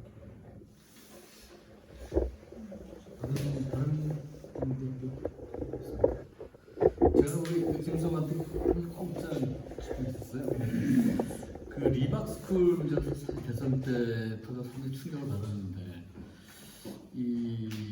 쭉 보면은 우리 20대 극우화도 그렇고 아까 사입이 무슨 개신교라고 그러는데 어떤 건 교회가 굉장히 거점이 되는 것 같아요. 지금 보면 뭐 정광훈도 그렇고 부산 서울 목사도 그렇고 옛날 우리 민주운동 할 때는 사실 학생운동이 굉장히 조직화된 조직이었는데 지금은 그 교탁이 없어지고 지금은 어떤 극우 교회가 말하자면 어떤 그 극우화의 거점 자금력도 있고 조직도 있고 어떤 극우 집회가 오면은 되게 장로님 뭐 교회 용어들이 많이 나오고 찬송하고 노래도 오고 그런 거 보면 어떤 그런 그 교회의 어떤 극우화 그런 것들을 어떤 막을 방법이 없는 거지. 좀 굉장히 심각하다는 생각이 드는데 20대도 거기서 어떤 세뇌자도 그런 것 같아요. 근데 무슨 어떤 자금력도 있고 조직도 있고 그래서 그런 부분들을 어떻게 좀 막을 수 있는 건지 일부 교육이긴 하지만 그걸 좀 목사님이 그러니까 나 진짜 궁금합니다. 진짜. 첫 번째로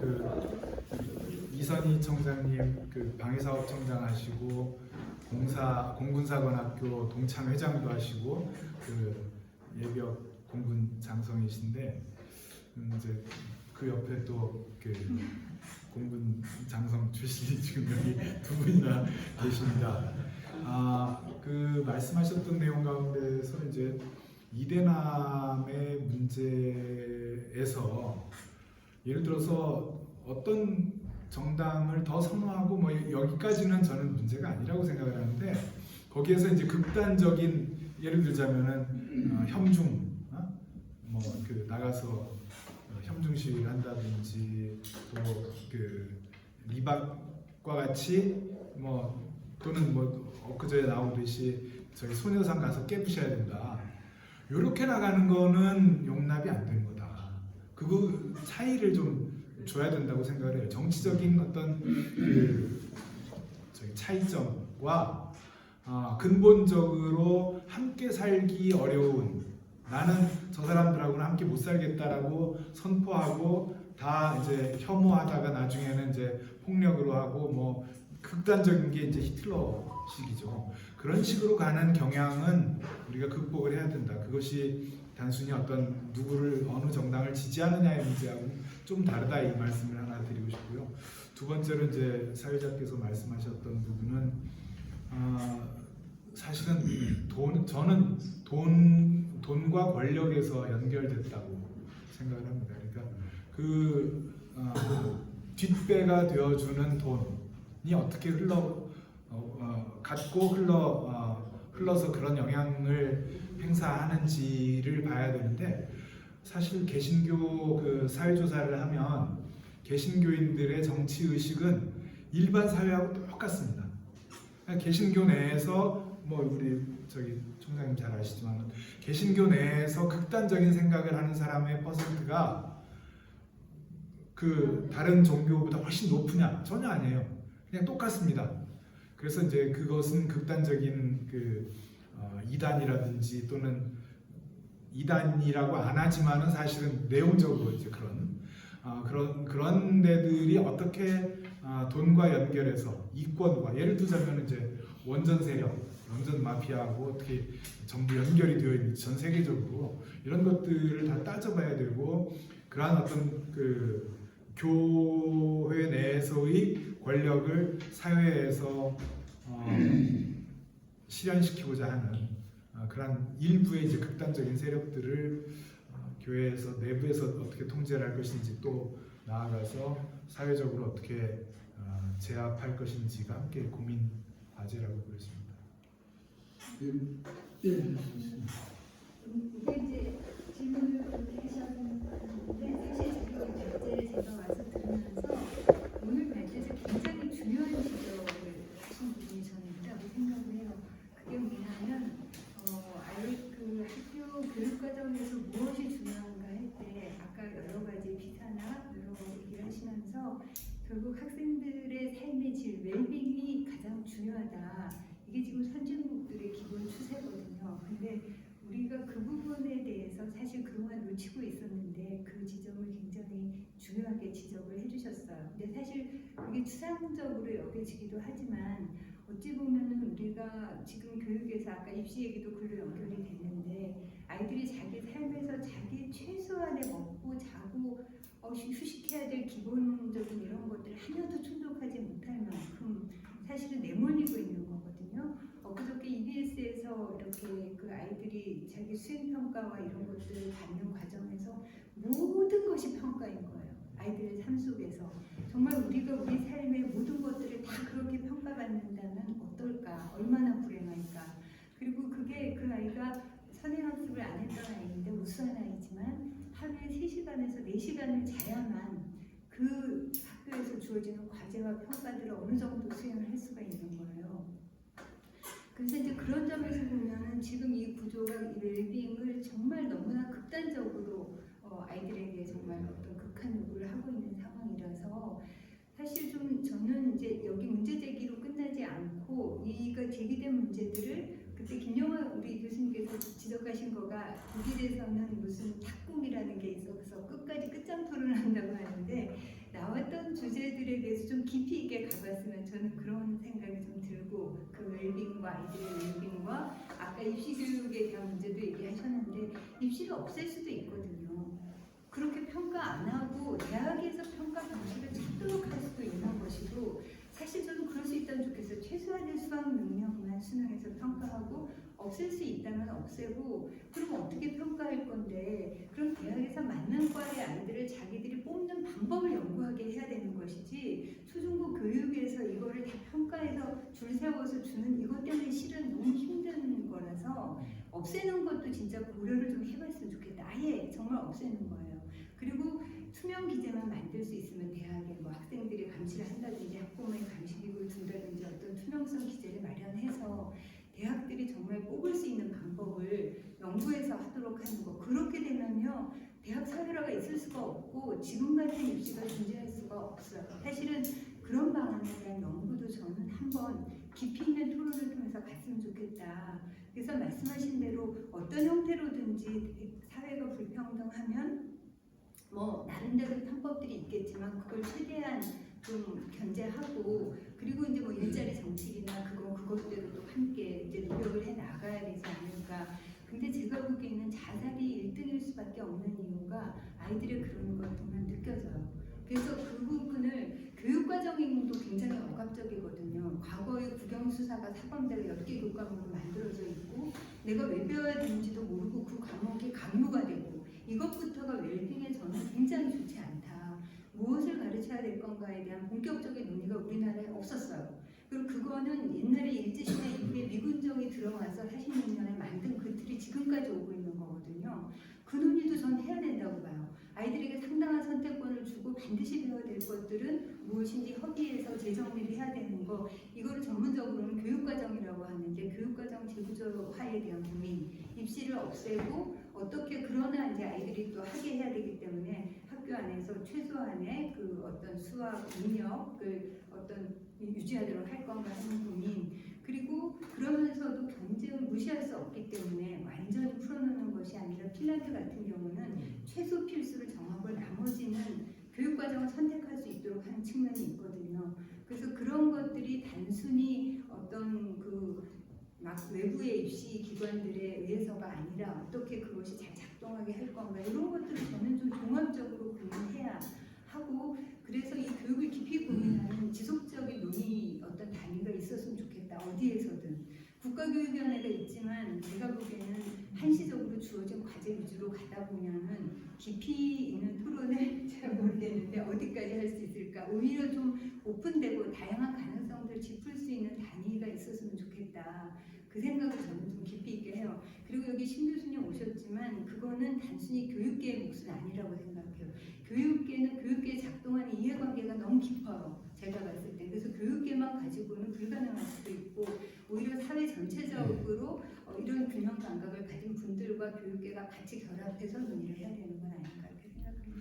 예, 근본적으로 지금 말씀에 전적으로 동의하고요. 그러니까 이제 예를 들자면 국가교육위원회에 참여하셨던 몇 분 계시는데, 내부에서 국가교육위원회의 출발점, 논의의 출발점이 교육이라는 게 뭐냐, 뭐를 지향해야 되느냐, 이 교육을 통해서 무엇에 도달하는 게 우리 목표다. 그것에서부터 교육이 무슨 가치를 추구할 것인지, 이거에서부터 그 다음에 교육 과정은 어떻게 할 것이고, 그 다음에 재정은 어떻게 쓸 것이고, 뭐 교권은 어떻게 할 것이고, 학생들의 학생 인권은 어떻게 할 것이고, 이런 것들이 그 하위로 나가고, 거기에 또 그 미래 전략에서 뭐 이제 미래 산업에 필요한 어떤 역량들은 어떻게 키워낼 것인지, 그러면은 이것의 대입은 또는 그 사회 입사 또는 공무원 시험 제도는 어떻게 바뀔 것인지, 이런 어떤 전체적인 그림이 함께 그려져야 되는데 다 분절시켜 놓는 거예요. 심지어 국가 중장기 국가교육 발전 전문위원회를 참여를 해서 하는데, 아니 교육 비전 문과가 따로 있어요. 여기에서 논의한 거 나머지 다 함께 합시다. 다 얘기를 처음에는 그렇게 했는데 전혀 상관이 없습니다. 거기에서는 자기가 하고 싶은 의제를 그냥 푸시를 하는 방식, 그것도 이제 숫자로 밀어붙이고 이렇게 되는 것들을 겪었는데요. 지금 말씀하시는 부분들은 사실 이제 큰 그림에서 교육은 무엇이다라는 어떤 그 사회적인 합의랄까요? 이런 것들이 좀 필요할 것이고, 아까 그 부분들이 뭐 청와대든 이런 데에서 분명하게 좀 잡혀야 그 다음 단계로 넘어갈 수 있는데 그거 저절로 되는 법은 없습니다. 우리가 만들어야 한다고 저는 생각을 하고요. 그리고 실제로 어떤 현실에서 보면은 너무나 단편적인 그러한 이야기들이 나오거든요. 가장 대표적인 게 그 의대 증원에서 2,000명으로 한다. 그리고 나서 전부 다른 과들 다니던 학생들도 다 글로 빠져들어가고 유치원 고시도 나오고 유치원 의대반 나오고 이렇게 이제 되고 다른 과들은 다 이제 공동화 현상이 나오고 이런 것들이 하는 거예요. 그래서 그 부분들에서 어떤 단편적인 정책이 아니라 총체적인 전체를 아우르는 그런 어떤 국가의 비전 이런 것들이 필요하다고 생각하고 여기에서야 작은 목소리지만 우리 총장님이나 이런 분들이 좀 더 적극적인 목소리를 내주시고 또 오랫동안 이 교육 분야 해오셨으니까 그런 영역에서 계속 목소리를 내고 우리도 할 수 있는 그 목소리가 있으면 최대한 함께 하면 어떨까 생각합니다. 대장님으로서 시간도 많이 지나고 해서 일단 기독교지 포럼 대놓기 두 번째 기도선 심사수석님을 모시고 그리고 학교교회에서의 삶의 질과 심사에 관해서 또 했습니다. 이상 마치겠습니다.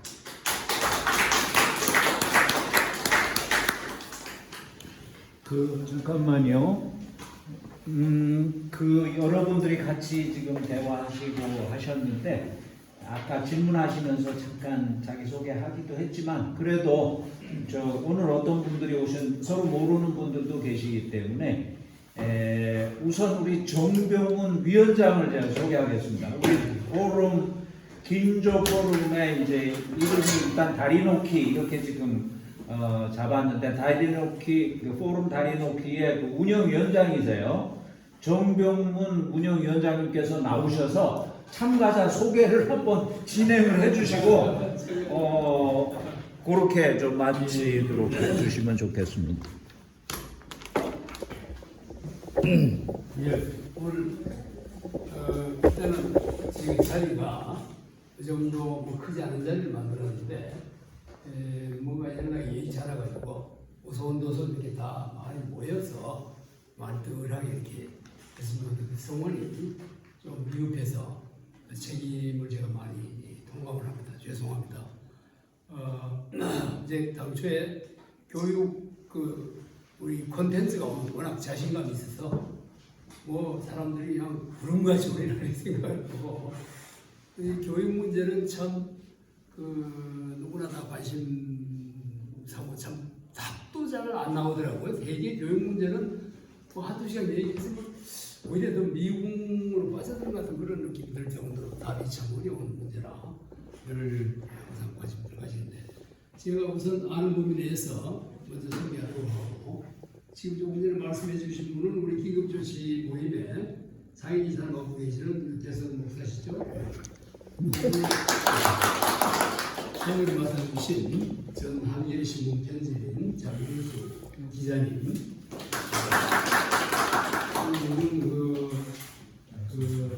SGI 이쪽에 기업 사회 책임 쪽으로 활동하고 있는 양춘성 박사님입니다. 그리고 우리 장한대 총장님,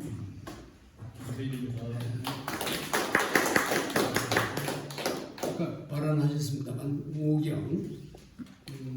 네, 경기대 교수를 예. 포럼 이사장으로 있습니다. 제가 아는 분들만 이렇게 우선 양기철 아까 발언하셨습니다만 협동력 간단하게 협동력 네, 협동조합이라고 있고 요즘에 유튜브 합니다. 유튜브에 들어와서 철회 강좌 좀 찾아주세요. 우선에 정치활동 좀 하셨고요. 경기도에서 건설교통위원장 하셨고 김명원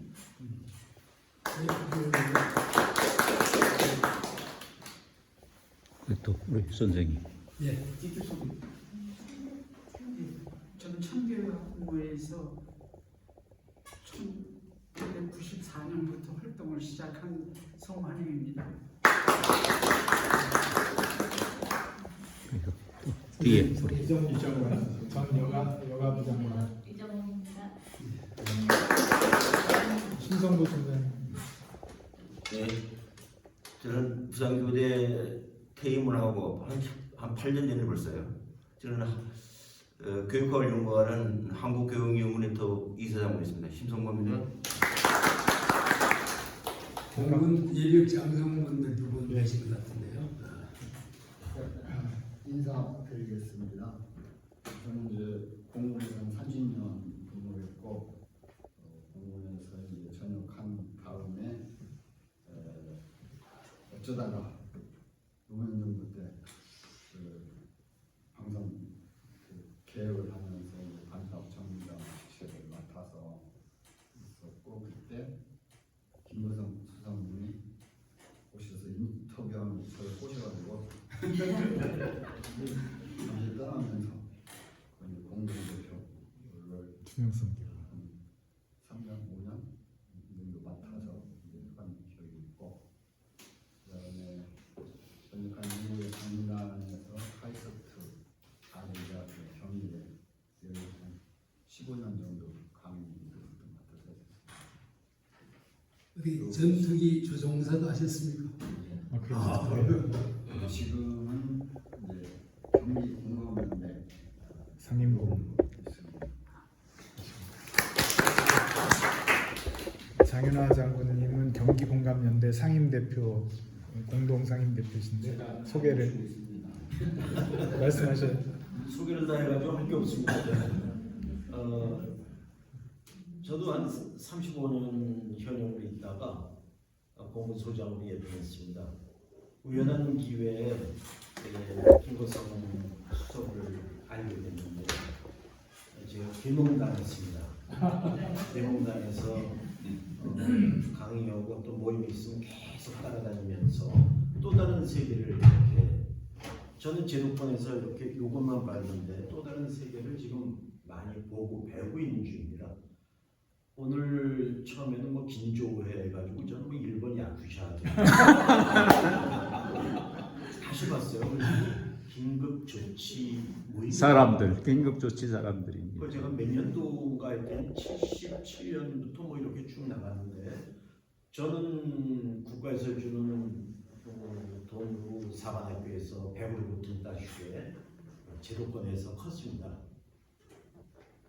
그래서 오히려 어떤 긴조회의 어떤 이야기, 생각들은 어떤지 사실은 힘든 내용이 힘들어요. 저희 집이 시골이라 와봤는데 정말 소중한 말씀들을 많이 한 걸 들었어요. 그래서 이 나이가 되더라도 요것만 보면 안 되고 요거를 봐야 되겠다. 그래서 앞으로 이런 모임이 있으면 자주 와가지고 생각을 바꿔야 되겠다라고 생각이 듭니다. 그럼에도 불구하고 한마디 더 드리고 싶은 것은 사관학교의 제도권 교육이라는 게 얼마나 탄탄하고 무서운 건지 이 내란 세력과 연계해서 뭐 국회 국방위 때도 뭐 국회의원이 뭐 육사 얘기했더니 육사가 왜 나오냐 결코 그 생각들 way of thinking이죠. 패턴 생각의 패턴 바뀌기가 얼마나 무섭다는 것을 여러분 여기 계신 분들은 아셔야 몰라요. 지금도 전혀 반성하는 빛이 없다는 것을 최근에 만난 사람들을 통해서 들은 거, 본 거, 그것을 저는 여러분께 말씀드리니까 그 동기 부여 차원에서 이렇게 말씀드리니까 정말 교육은 정말 시민성 뭐 이런 거 정말 중요하다고 생각하면서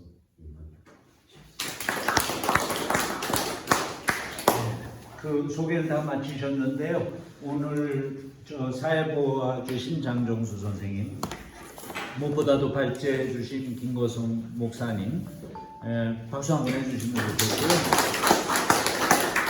그리고 이 포럼 다리놓기 오늘이 2회째인데 계속 이어질 겁니다. 3회, 4회. 저희가 긴급조치 사람들 50주년의 기념사업으로 계속 이어갈 예정이거든요. 그래서 목적은 이렇게 서로 갈라져 있는 뭐 성별, 세대, 뭐 또 진영, 뭐 여러 가지 지역 뭐 다 많지 않습니까? 이걸 좀 다리를 놓자라는 취지입니다. 그래서 기본적으로는 긴급조치 사람들이 뭐 주로 많이 참여를 하겠습니다만 다 열어놓고 저희가 포럼을 할 예정이니까요.